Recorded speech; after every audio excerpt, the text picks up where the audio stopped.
Okay, in this lecture we're going to cover our section 13.2 material on integration by substitution. So in our last section, we introduced the idea of integration, which is the process of finding all antiderivatives of a given function. And we learned a few basic rules for finding antiderivatives. So in this section, the technique that we're going to talk about is known as integration by substitution, which will allow us to find antiderivatives of some more complex functions, mainly involving composite functions. So this substitution technique we're going to keep in mind throughout this section will be used for finding antiderivatives of composite functions. So before we can introduce the concept for this method, we need a little bit of terminology. So we need to define something called a differential. So here, if u is some function f of x, then we define the differential of u as follows. So we would denote the differential of u as du, and it's defined as f prime of x times dx, the differential of x. So recall the notation that we were using for the derivative, the Leibniz notation for the derivative would be something like du over dx. So if u is f of x, then our derivative would be f prime. So if we think about this notation for the derivative as being sort of like a fraction, it's not actually a fraction, but if we think of it as a fraction, we can multiply the differential dx across to the right-hand side, and that gives us a way to remember this formula for the differential of u. So again, the differential of u would be f prime of x times the differential of x, which we're calling dx. So let's look at some examples of finding differentials for a given function. So in part A, we have u is equal to 9x squared. So the differential of u, du, is the derivative of that function. So that would be 18x to the first power times dx, the differential of x. Similarly, in part B, we have u is 5x cubed plus 2x. So the differential of u is defined as the derivative of our function. So in this case, 15x squared plus 2 times the differential of x, dx. And in our part C, we have u is e to the negative 2x. So the differential of u would be the derivative of this function. So using the chain rule, we have negative 2 e to the negative 2x times the differential of x. So now that we've discussed differentials, or how to find a differential of a function, we're ready to introduce the method of integration by substitution. So let's see how this method is going to work. So let's say the following. If u is some function g of x, and this is a differentiable function, then if I want to find the antiderivative, that is the integral, of a composite function, let's say f of g of x, times g prime of x dx, then this is the same as finding the antiderivative of f of u. So recall u is equal to g of x. So when we had f of g of x, really that's just the same as f of u. And then this term on the end, g prime of x dx, is exactly the differential of u, if u is equal to g of x. So This integration by substitution technique allows us to find the antiderivative or the integral of a composite function if we let u equal the inner function, g of x, in our composition.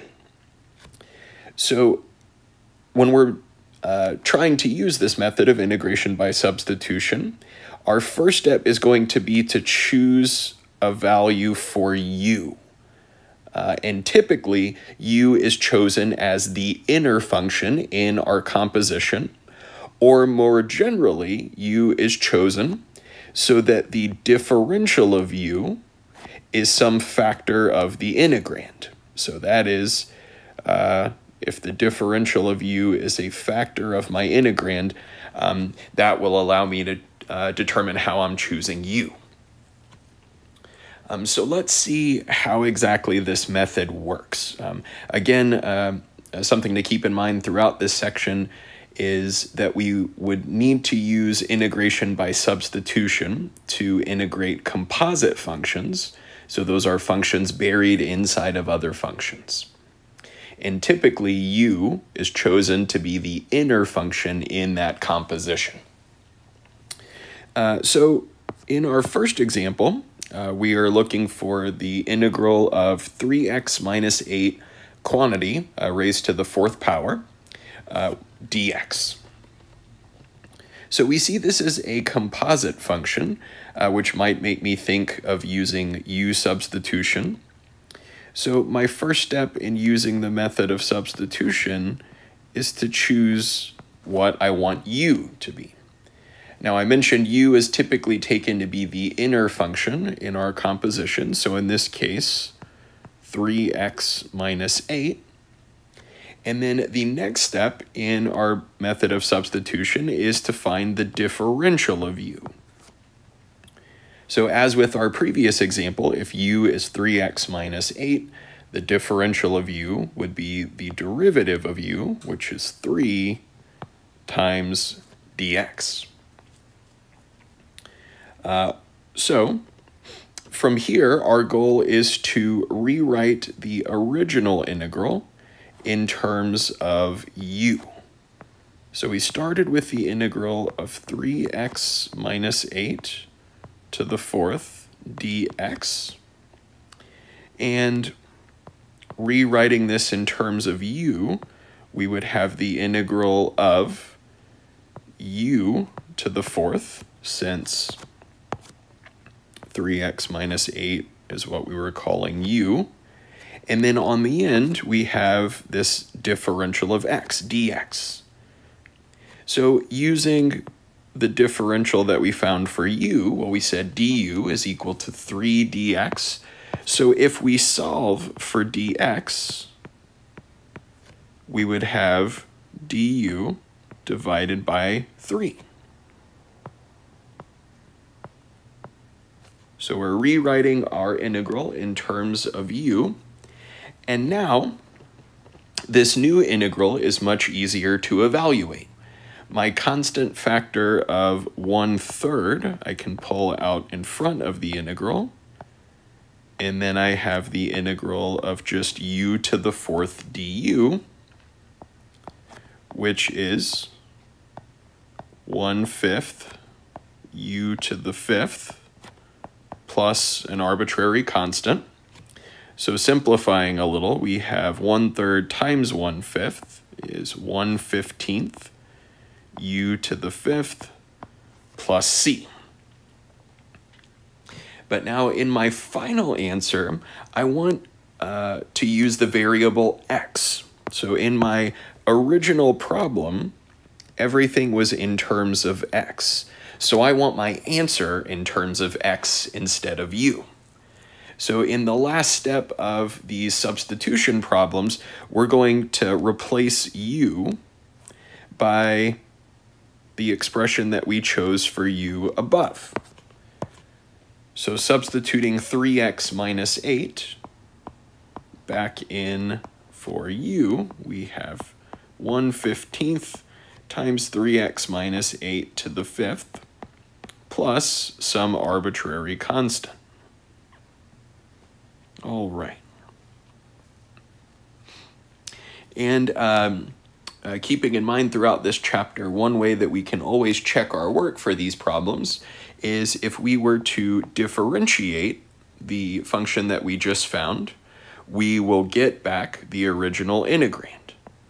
So as a check, if I take the derivative of this expression, I would get 1/3 times 3x minus 8 to the 4th times the derivative of the inner function, which is 3.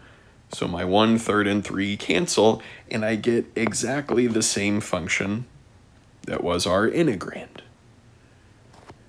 So we know we've got this correct.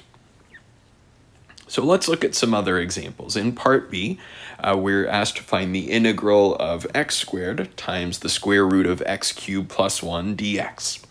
So again, I see it involves a composite function, a function buried inside of another function, and that should immediately suggest using a substitution. So our first step in the method of substitution is to choose u. And again, typically we're always going to choose u to be the inner function in our composition. In this case, x cubed plus 1.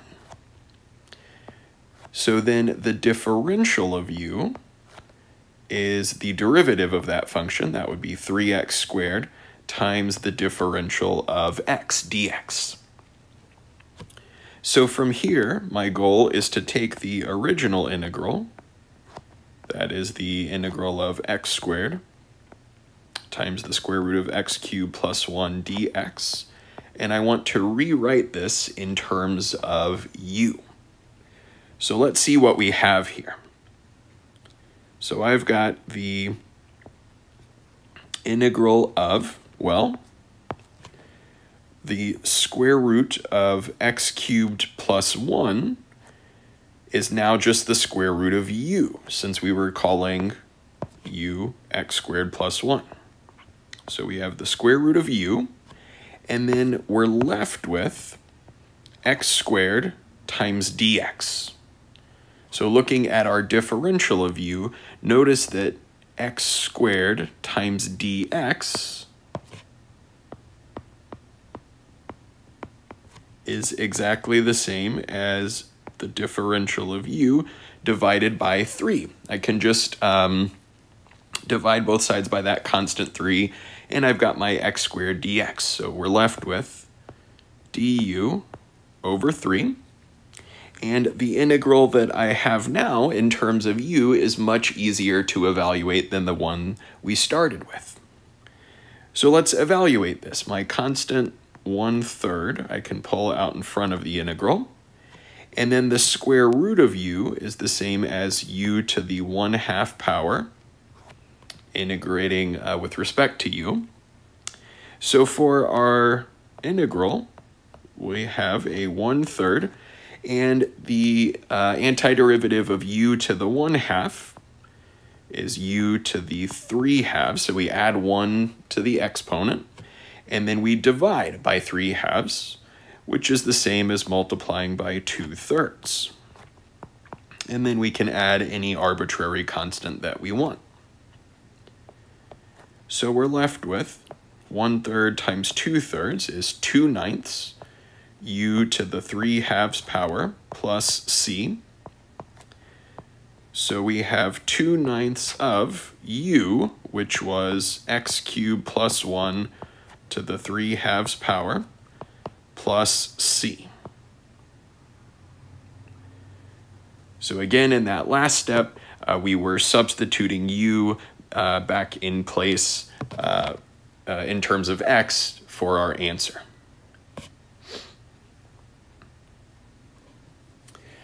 So in our next example, we'll illustrate another type of function where we could use substitution.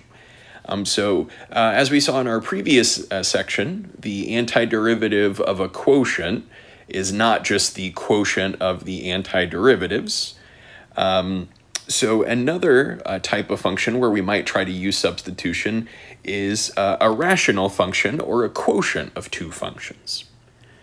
So let's see how exactly this is going to work. In Part A, we're asked to evaluate the antiderivative of this function, which is a quotient of two functions. And it also involves a composite function. Notice that my denominator is a composite function. So that should also make me think substitution. And our first step in the method of substitution is to choose u. So u, again, is typically the inner function in our composition. So in this case, x cubed minus 3x plus 1. And then we calculate the differential of u, which is 3x squared minus 3 times dx, or if we factor out a 3, we have x squared minus 1 dx.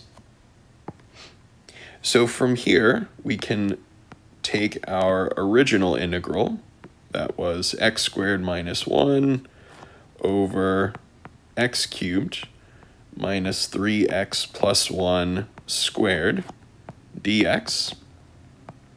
And we want to rewrite this in terms of u. So let's see what we have. So our denominator can now be rewritten as u squared,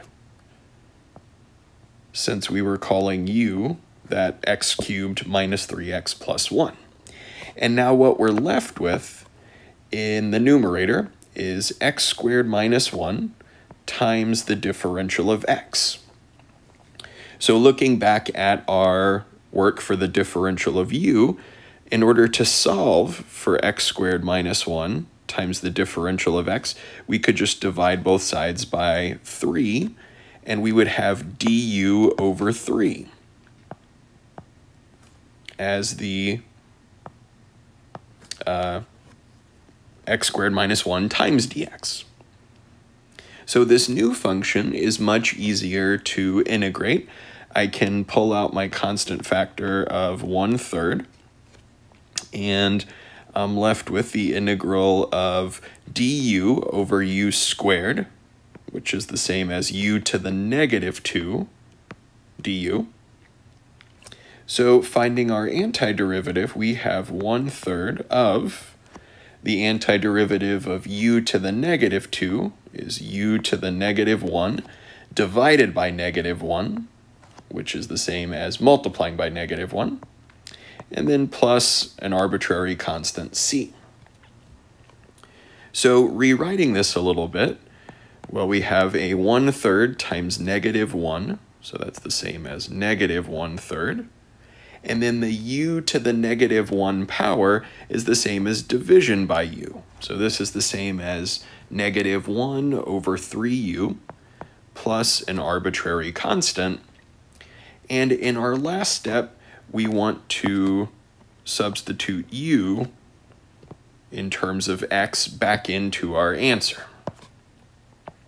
So we would have negative 1 over 3 times x cubed minus 3x plus 1 plus c for our antiderivative. So let's look at another one like this. In part B, again, we have a quotient of two functions, and we see that our denominator is also a composite function. It's the square root of a polynomial.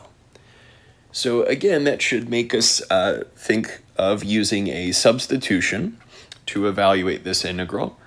And our first step is to choose what we want u to be.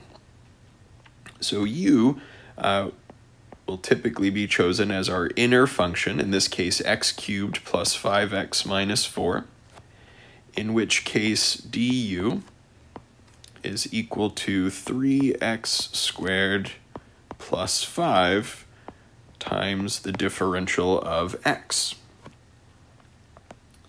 So our original integral of 3x squared plus 5 divided by the square root of x cubed plus 5x minus 4 dx can be rewritten in terms of u as follows. So our denominator, which was the square root of this cubic polynomial, is now just the square root of u. And our numerator, which was 3x squared plus 5 times dx, we'll notice from our work with the differential that 3x squared plus 5 dx is exactly du. So our numerator in terms of u is just the differential of u. So now to evaluate this antiderivative, we can rewrite 1 over the square root of u as u to the negative 1/2 power with our differential du, and make use of the power rule. So to find the antiderivative, we add 1 to our power, so we would have u to the positive 1/2 divided by 1/2, which is the same as multiplying by 2. And then we add an arbitrary constant c.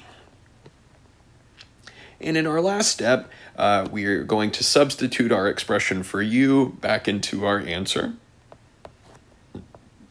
So we would have 2 times u, which is x cubed plus 5x minus 4 to the 1/2 power plus c. Or if we prefer, the 1/2 power can be rewritten as the square root of this function.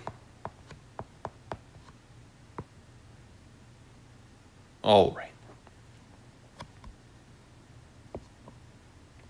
So let's look at some other examples using substitution, maybe paired with exponential functions. So in this next example, we want the antiderivative of e to the 12 minus 4x dx. There shouldn't be a comma here.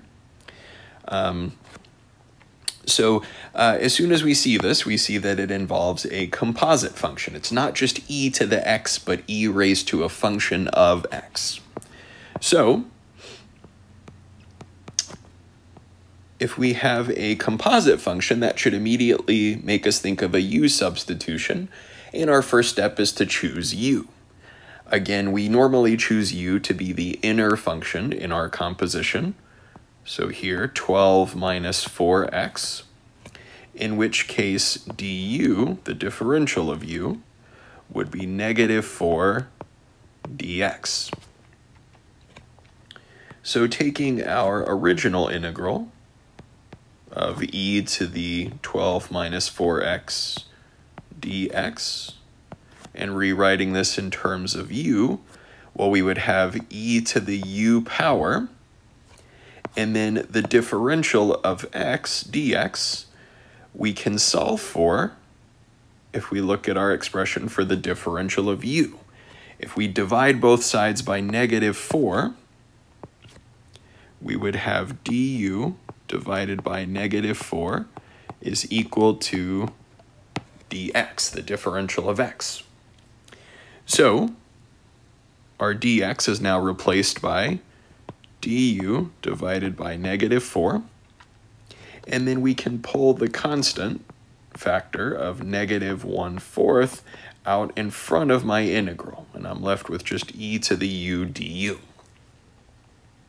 And we know the antiderivative of e to the u with respect to u. It is its own antiderivative, just e to the u, and then I can add any arbitrary constant I want on the end of my antiderivative, and it's still an antiderivative. So again, in our last step, we will substitute u in terms of x back into our answer. So we have a negative 1/4 e to the u, which was 12 minus 4x, plus some arbitrary constant c.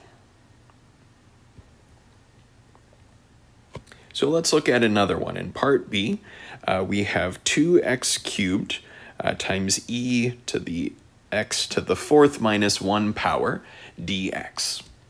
So again, as soon as I see this exponential function, where my exponent is itself a function, I recognize this as a composite function, and that should immediately make me think of using a substitution. So our first step is to choose what we want u to be. Typically, it's always the inner function, so in this case, x to the fourth minus 1, in which case du is equal to 4x cubed dx. And so our original integral of 2x cubed times e to the x to the fourth minus 1 power dx can be rewritten as follows. So our e to the x to the fourth minus 1 is now just e to the u power. And then we're left with a 2x cubed times dx. So, or maybe an easier way to explain this here, we have a factor of 2, which I can pull out in front of my integral. And then I'm left with an x cubed times dx. And looking back at our differential, we see that we could solve for x cubed dx by dividing both sides of this equation by 4. So in other words, du divided by 4 is equal to that x cubed dx. So replacing dx times x cubed by du over 4, we have the following. And now my constant factor of 1/4 I can bring out in front of the integral. Multiplying by 2, we have 2/4, or 1/2, the integral of e to the u du. And again, we know the antiderivative of e to the u. It is its own antiderivative. So we have 1/2 times e to the u plus any arbitrary constant. And in our last step, again, we will substitute u back in for in terms of x. So we have 1/2 e to the x to the fourth minus 1 power plus c. Okay. So let's look at some other ones. So I mentioned earlier that we might use substitution when we're trying to integrate quotients. And in our earlier examples, we had quotients that were also involving composite functions. So really, when we saw that we had a composite function, that should make us think of a substitution. But what if we just have a quotient of two functions that does not involve a composition? So we'll consider that in the following examples. In part A, we want the integral of 2 over 6x minus 9 dx. So this really doesn't clearly involve a composition of functions. But anytime that we're trying to integrate a quotient, we might try a substitution as well. And if we're integrating a quotient and we're trying to use substitution, usually we will choose u to be the denominator of our quotient. So in this case, maybe 6x minus 9, in which case the differential of u is given by 6 times the differential of x. So our original function, 2 over 6x minus 9 dx, well, I can pull out the constant 2, and then I'm left with dx divided by 6x minus 9. So simplifying a little bit, or rewriting this in terms of u, we have 2 times the integral of, well, our denominator, 6x minus 9 is what we were calling u, and then the numerator, dx, we can solve for in terms of the differential of u using our earlier work. So if we divide both sides of this equation by 6, we see that the differential of u over 6 is equal to the differential of x. So here we would have du divided by 6, and simplifying a little bit, I can pull out the factor of 1/6 in front of the integral. Multiplying by my 2, I have 2/6 or 1/3 times the integral of 1 over u du. And we know what the antiderivative of 1 over u is. It is the natural log of the absolute value of u. And then we can add any arbitrary constant we want on the end of our antiderivative. So substituting u back in for our answer, we have 1/3 times the natural log of the absolute value of u, which was 6x minus 9, plus c. All right. So let's look at another one. In part B, we are looking for the integral of this quotient of two functions. And again, that should immediately make me think of using a substitution. So if I choose u to be the denominator, x cubed plus 5x plus 4,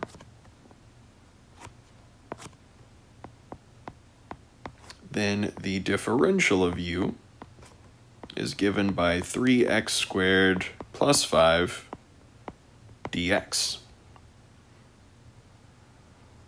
So let's take a look at our original integral. We had 12x squared plus 10x over x cubed plus 5x plus 4 dx.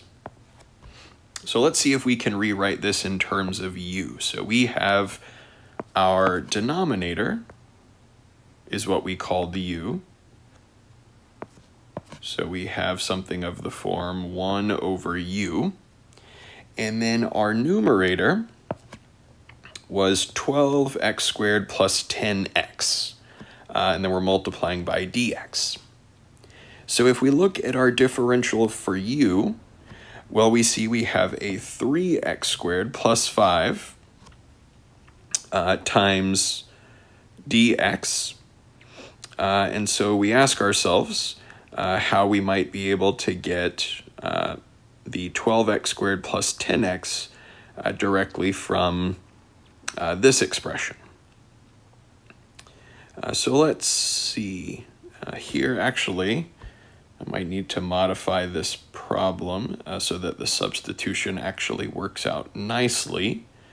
Let's change this numerator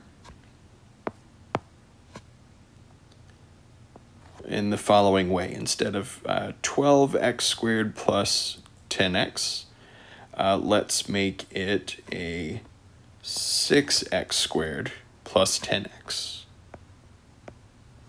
My apologies for that last minute change. But we need to make this change in order for a substitution to work here. So when I look at the expression that we had from the differential, 3x squared plus 5 times dx, and I ask myself, well, how would I get this numerator, 6x squared plus 10x? I see that if I were to multiply both sides of this equation by 2, I would have my 6x squared plus 10 times dx. So this numerator is really just 2 times du. So we can pull our constant 2 out in front of our integral, and we're left with a 1 over u du. And we know what the antiderivative of 1 over u is. It is the natural log of absolute value u plus some arbitrary constant c.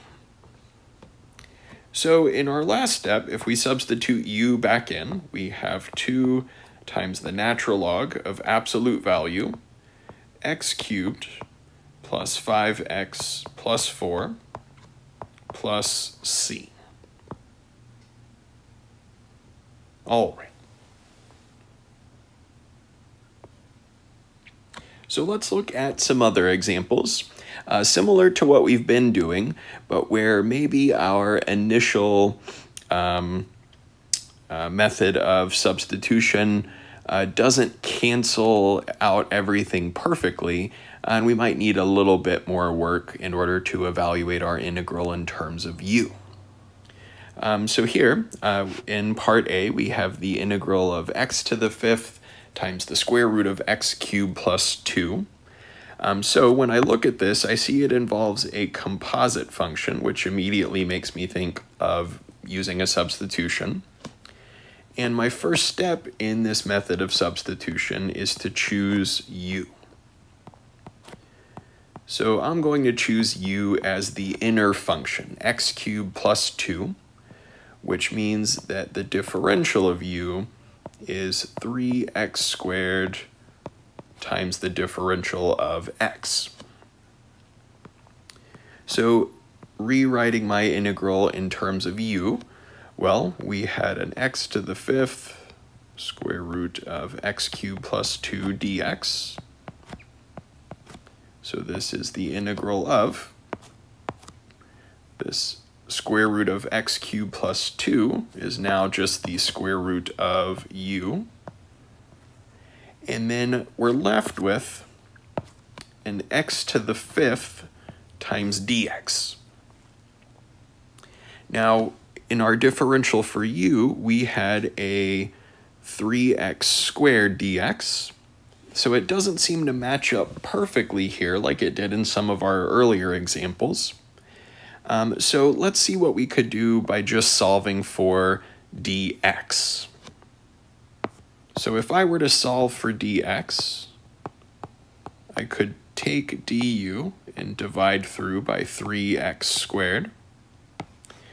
And so I'm left with, for my integral, my initial x to the 5th, and then dx, we just said, is the same as du over 3x squared.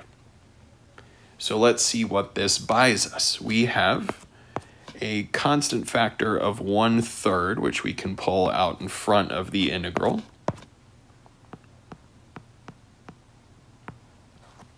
And then we have an x to the 5th divided by x squared, which leaves us with x cubed, and then we've still got the square root of the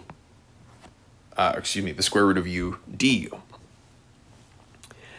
So what's a little tricky here is after our substitution, it seems like we're stuck with this x cubed term. We can't rewrite it in terms of u, at least not upon our initial inspection. However, if we recall how u was defined, u was equal to x cubed minus 2. So if I solve for x cubed by subtracting 2 from both sides, I know that x cubed is equal to u minus 2.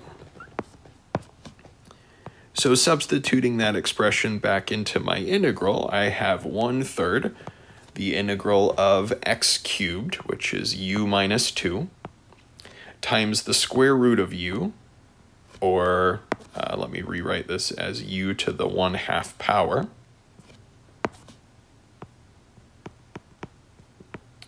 du. So now to integrate this, I can distribute my factor of u to the 1/2 through to these terms.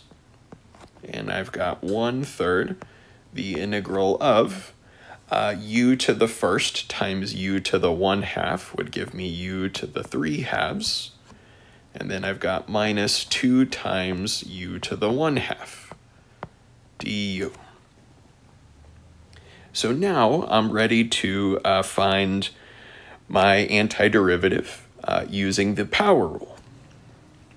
So I have here a 1/3 out in front times, The antiderivative of u to the 3 halves is u to the 5 halves when I add 1 to the power. And then we divide by 5 halves, which is the same as multiplying by 2/5. And then we're subtracting the antiderivative of 2 times u to the 1/2 power. Well, we add 1 to the power, so we have u to the 3 halves. And then we're dividing by 3 halves, which is the same as multiplying by 2/3. But we had a constant 2 out in front already. So 2 times that 2/3 will give us a 4/3. And then we can add c on the end. So in my last step, I can simplify. So I'm going to distribute the constant 1/3 through to each term, and then replace u in terms of x for the final answer. So we have a 1/3 times 2/5 would be 2 over 15. And then u is x cubed plus 2 raised to the 5 halves power. Then we're subtracting. Our 1/3 times 4/3 is 4/9. And u was x cubed plus 2 to the 3 halves power plus c. So finally, we have the following expression for our antiderivative. And we see that in this example, if our differential of u is not directly a factor of the integrand, we might have to solve for whatever x expressions we're left with in terms of u, and then integrate using methods that we saw in our previous section. So let's look at another one. Here we have the integral of 2x over x plus 5 to the 6th dx. And I see that my denominator involves a composite function, as x plus 5 quantity raised to the 6th power. So that should make me think of a substitution, and I would let u equal the inner function in that composition. In this case, x plus 5, in which case du is equal to 1 times dx. So rewriting our integral in terms of u, well, we had 2x over x plus 5 to the 6th dx. So rewriting this, we have the integral of 2x divided by u to the 6th, and then dx is just equal to du in this case. So it seems like I get stuck with this 2x term in my numerator, which I can't rewrite in terms of u. However, if we look at the expression that we chose for u, I can solve this for x, and I have x is equal to u minus 5. So substituting that into this integral, I have a constant 2 I can pull out, and then x was u minus 5 over u to the 6th du. So we have 2 times the integral of, well, this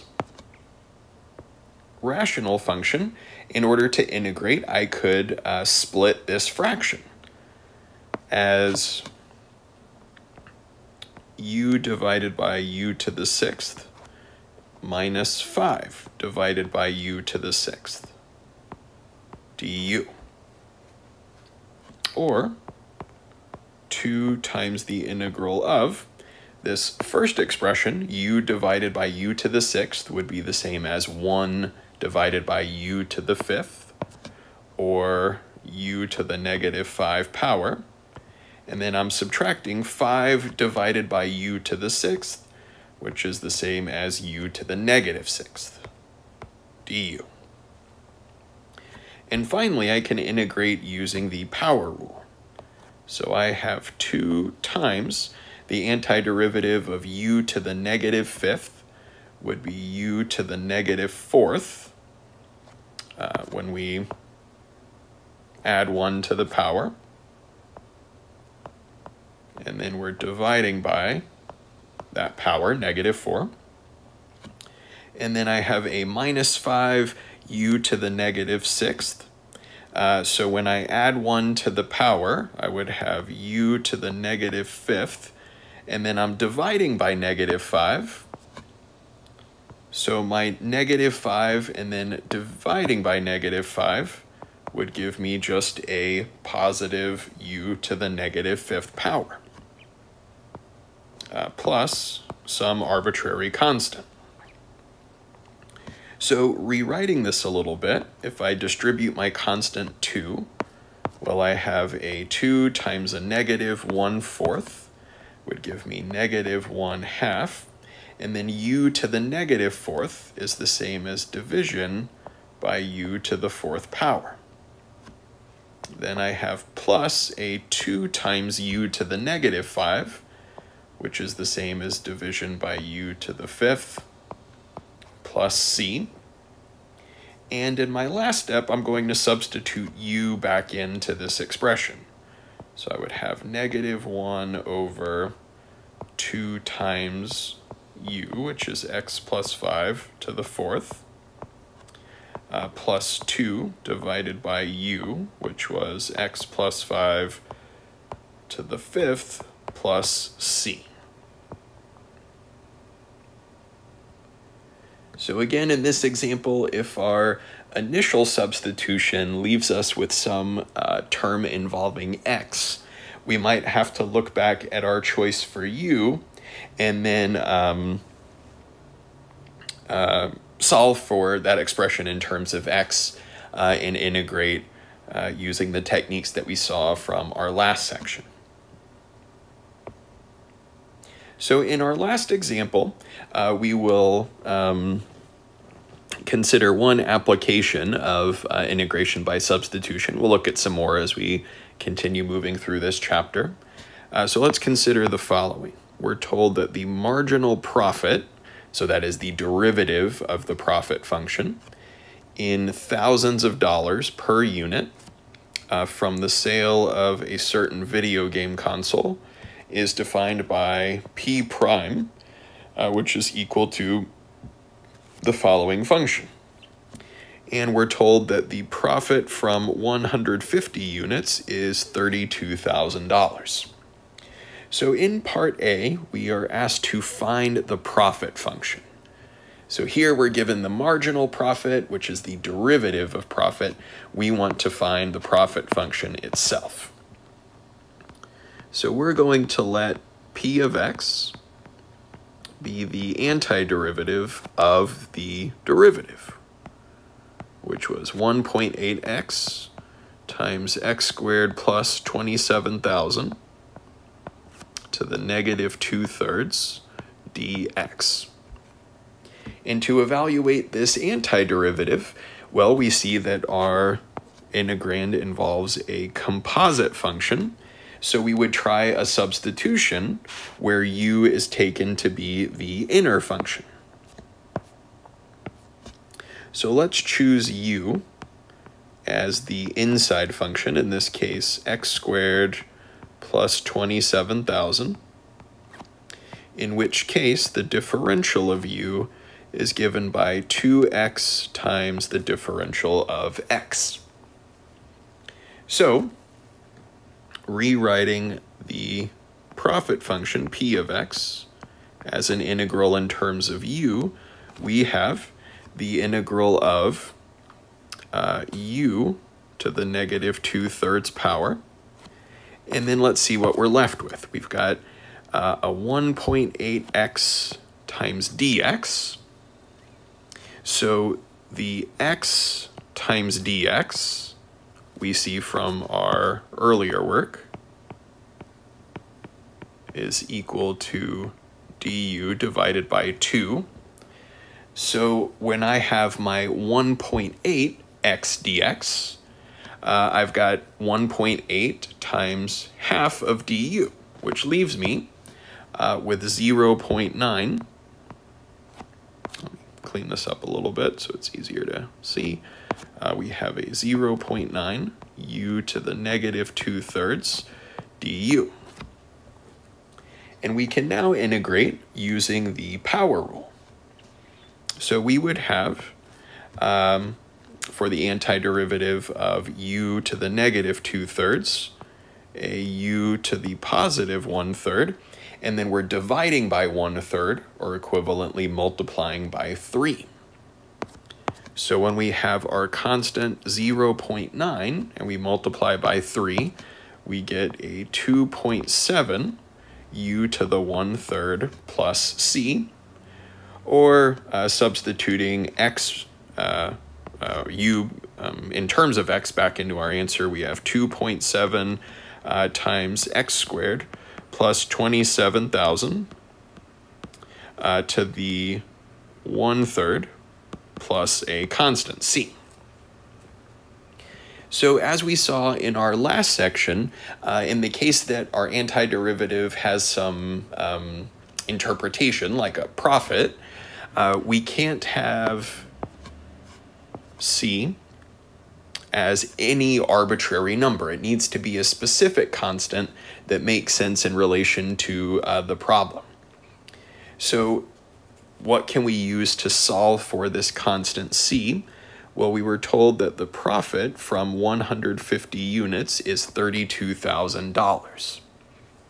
So, making use of that fact, we can say that the profit P at a sales level of 150 units is equal to 32,000. Now, substituting 150 in for x, we would have 150 squared plus 27,000, all raised to the 1/3 times 2.7 plus c. So this gives us 2.7 times 49,500, all raised to the 1/3 power plus c, and that's equal to 32,000. However, recall that profit here was measured in thousands of dollars. So when we have 32,000, that means that the value of this function is just 32, since we were measuring in units of 1,000. So solving for our constant c, we would have 32 minus 2.7 times 49,500 to the 1/3 power, which is approximately negative 67.14 if we round to 2 decimal places.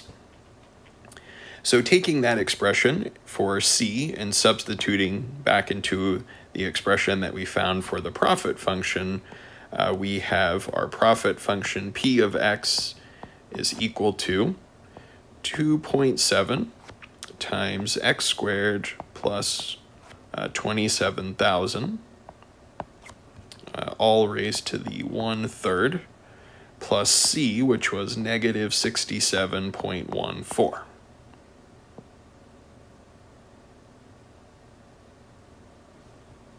Now, once we have this expression, in part B of this problem, we're asked what is the profit from selling 250 units. So to get the profit from selling 250 units, we would substitute 250 in place of x in our function. So this gives us 2.7 times 250 squared plus 27,000, which is 89,500, raised to the 1/3 minus 67.14. So this is approximately 53.633, but remember we're measuring this value in thousands. So that is approximately $53,633 if we round to the nearest dollar. Now in part C, we're asked how many units must be sold to produce a profit of at least 100,000. So to determine that, we can take our profit function, P of x, which was 2.7 times x squared plus 27,000, all to the 1/3 power, minus 67.14.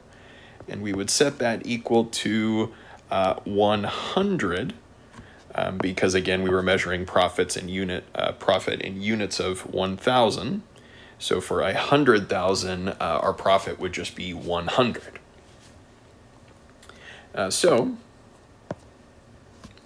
Solving for x, well, we would first add 67.14 to both sides. So we have 167.14 is equal to 2.7 times x squared plus 27,000 to the 1/3. So dividing both sides by 2.7, we have x squared plus 27,000 to the 1/3 is equal to 167.14 over 2.7. And then to get rid of the 1/3 power, which is the same as the cubed root, we would cube both sides. So I have x squared plus 27,000 is equal to 167.14 divided by 2.7 cubed. So then x squared is equal to 167.14 divided by 2.7 cubed minus 27,000. And then taking the square root of both sides, we would have our result. So that is, we're taking 167.14 divided by 2.7 cubed minus 27,000. And then taking the square root is the same as taking the 1/2 power.